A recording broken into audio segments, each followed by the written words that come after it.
Hello guys, welcome back to another educational video. इस वीडियो में मैं आपको बताने वाला हूँ क्लास 10 एनसीईआरटी मैथ प्रश्न वाली 3.3। देखिए, निम्न रैखिक समीकरण युग्म को प्रतिस्थापन विधि से हल कीजिए। पहला नंबर बता चुका हूँ दोस्तों, आज बताते हैं दूसरा नंबर। देखिए देखिए दूसरा नंबर क्या कहता है। दूसरा नंबर का हम लोग पहले क्वेश्चन लिख लेते हैं। S minus T equal 3। उसके बाद है दूसरा S by 3 plus T by 2 equal to 6। इसको हम सॉल्व करते हैं। देखिए सॉल्व करते हैं। एस माइनस टी, इससे हमारा एक समीकरण 3, ये हमारा समीकरण 1 हो गया। उसी तरह S by 3 plus T by 2, ये व्यवस्थित रूप में नहीं है, हम लोग पहले इसे व्यवस्थित कर लेते हैं। देखिए इसका एलसीएम क्या होगा, इसका एलसीएम 6 होगा, 6। अब उससे इसमें भाग देंगे तो 3 बार, यदि 2 बार में कट रहा है तो 2 से एस को गुना करेंगे तो 2s प्लस, अब 2 से 6 3 बार में कट रहा है तो 3t इजिकल टू 6। अब देखिए 2s plus 3t is equal to, ये 6 उस पर जाएगा तो क्या होगा, इस पर बटा में यानी भाग में, उस पर जाके क्या गुना में हो जाएगा, यानी 6 से गुना होगा 36 हो जाएगा। ये हमारा समीकरण दूसरा हो गया। इस तरह से हम समीकरण दूसरा भी प्राप्त कर लिए। अब हमें लिखना है समीकरण 1 से। देख लेते हैं समीकरण 1 से हम पहले लिखेंगे। अब लिखते हैं समीकरण 1 से। अब देखिए समीकरण 1 को पहले उतार लेना है। समीकरण 1 हमारा क्या है, समीकरण 1 जो माने हम लोग उसी को उतार लेना है। S minus T equal to 3।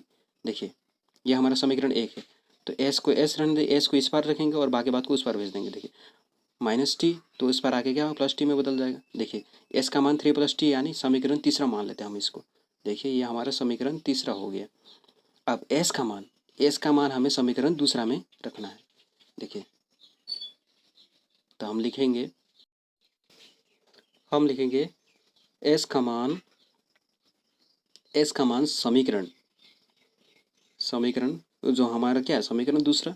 अब समीकरण दूसरा में प्रतिस्थापित करने पर, क्योंकि हम प्रतिस्थापन विधि से बना रहे हैं इसलिए हमें लिखना है प्रतिस्थापित करने पर। देखिए अब समीकरण दूसरा को लिख लेना है हमें। समीकरण दूसरा, देखिए समीकरण दूसरा ये है हमारा। देखिए समीकरण दूसरा 2s plus 3t is equal to 36, इसी को हमें लिखना है।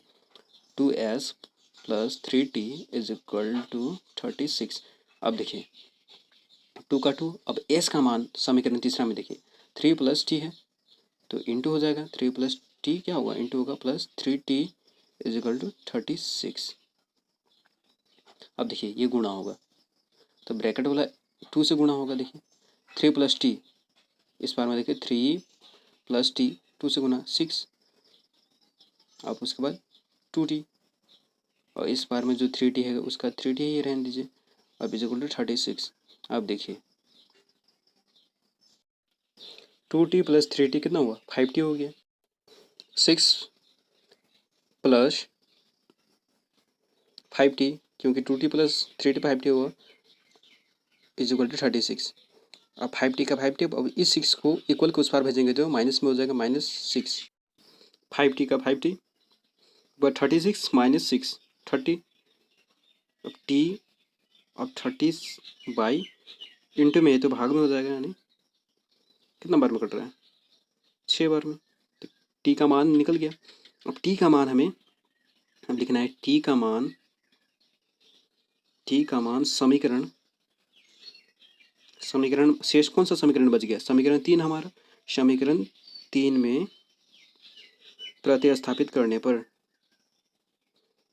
समीकरण 3 में प्रतिस्थापित करने पर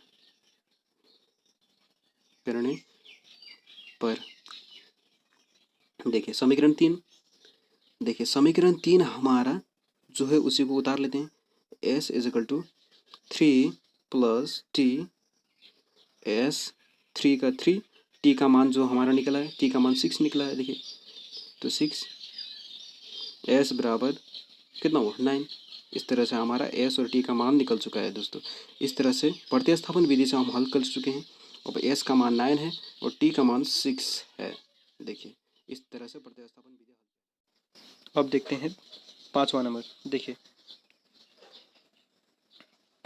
पहले सॉल्व लिख लेते हैं। अब ऊपर वाले से हमारा एक समीकरण निकल जाएगा, √2x plus √3y is equal to 0। इसको हम समीकरण 1 मान लेते हैं। उसी तरह अब नीचे वाले से हम समीकरण 2 निकाले थे, √3x minus √8y is equal to 0। इस तरह से हमारा समीकरण 2 भी प्राप्त हो चुका है। अब हम समीकरण 1 से लिखेंगे। समीकरण 1 में जो है उससे पहले उतार लेना है समीकरण 1 से।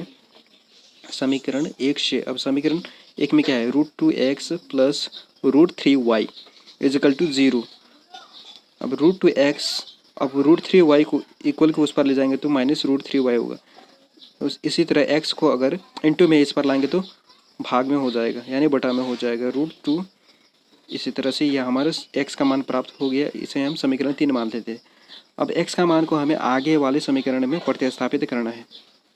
तो x का मान समीकरण 2 में प्रतिस्थापित करने पर, x का मान समीकरण 2 में प्रतिस्थापित करने पर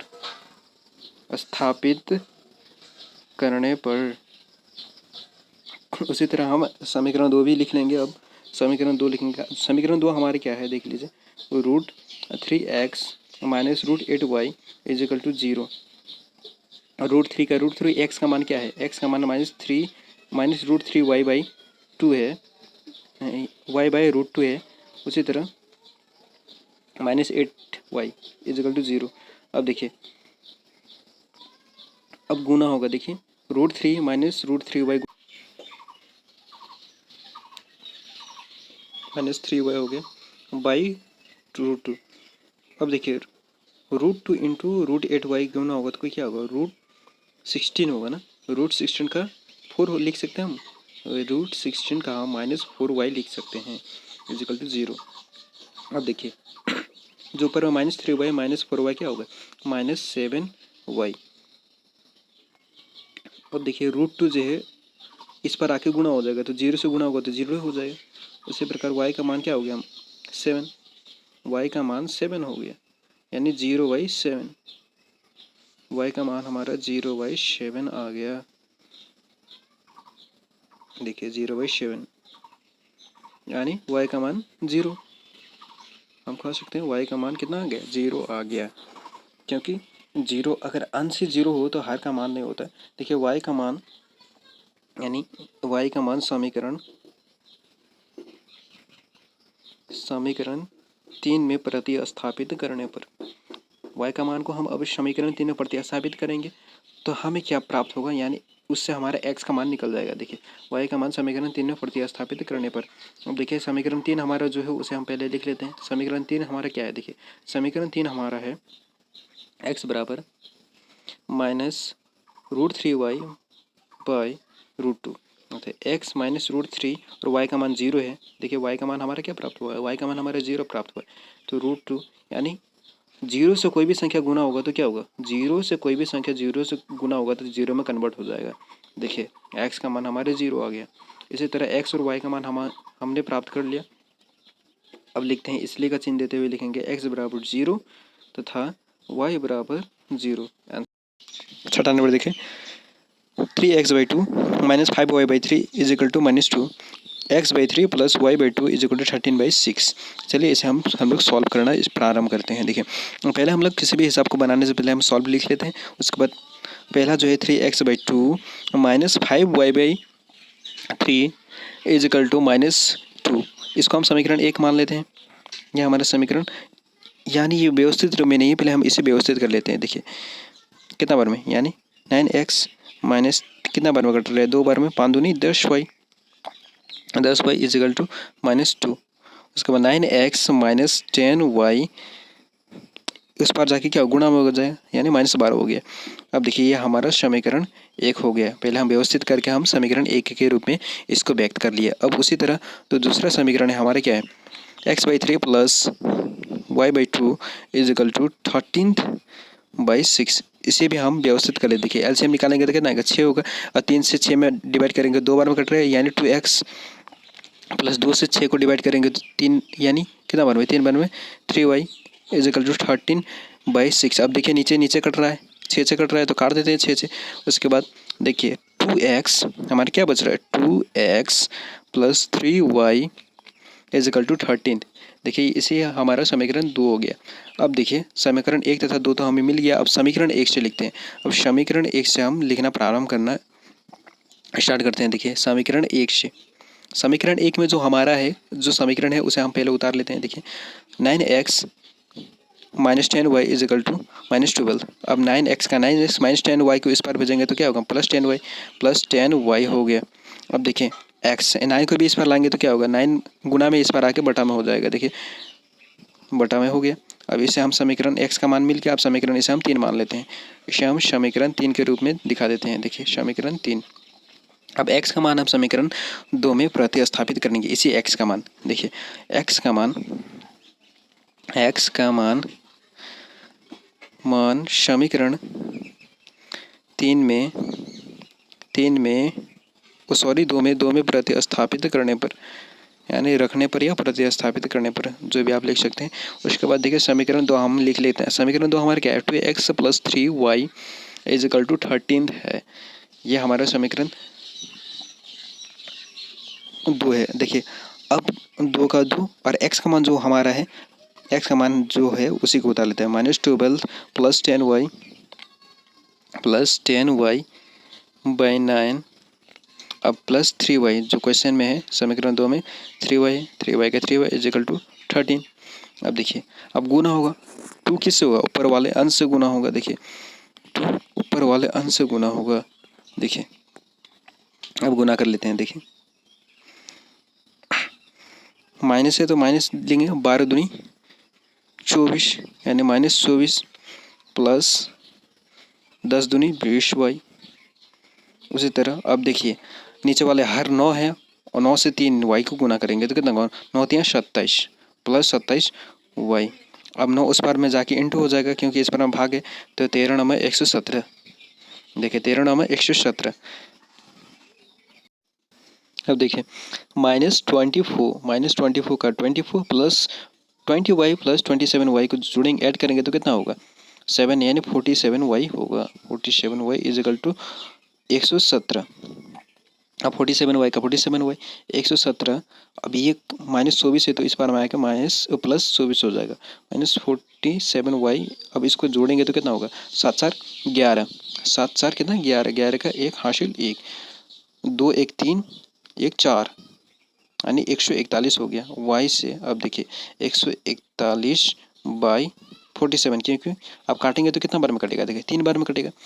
देखिए 3 बार में कट रहा है, ये पूर्ण 3 बार में कट रहा है। इसी तरह y का मान हमारा 3 आ गया। अब y का मान को हम समीकरण तीसरा जो माने हैं, हम समीकरण तीसरा भी माने हैं, हम y का मान को उसी में प्रतिस्थापित करेंगे यानी रख देंगे। y का मान समीकरण 3 में रखने पर, अब देखिए समीकरण 3 हमारा जो है उसे पहले हम उतार लेंगे। समीकरण 3 हमारे क्या है, x बराबर -12 प्लस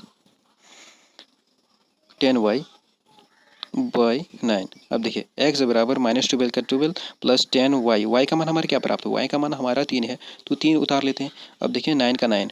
अब x बराबर -12 प्लस 10 इंटू 3, 10 यानी 30 हो जाएगा, -9। अब देखिए x बराबर -12 प्लस 30। अब देखिए बड़ी संख्या से घटा रहे हैं, यानी प्लस माइनस माइनस होता है, बड़ी संख्या में घटा रहे हैं तो प्लस का चिन्ह होगा, प्लस का चिन्ह नहीं देंगे हम इसमें, तो कितना 18 आ रहा है। 30 में 12 गया 18 9। अब देखिए 18 को 9 से काटेंगे कितना बार में कटेगा, 2 बार में कटेगा। इस तरह से 2 बार में कटेगा। इस तरह से हमारा x का मान भी निकल गया। अब इसलिए का चिन्ह देते हुए हम लिखेंगे x बराबर 2 तथा y हमारा कितना प्राप्त हुआ, y हमारा 3 निकला है। इस तरह से x और y का मान निकला। इस प्रकार से प्रतिस्थापन विधि सॉल्व किया जाता है। आई होप दोस्तों वीडियो आप लोग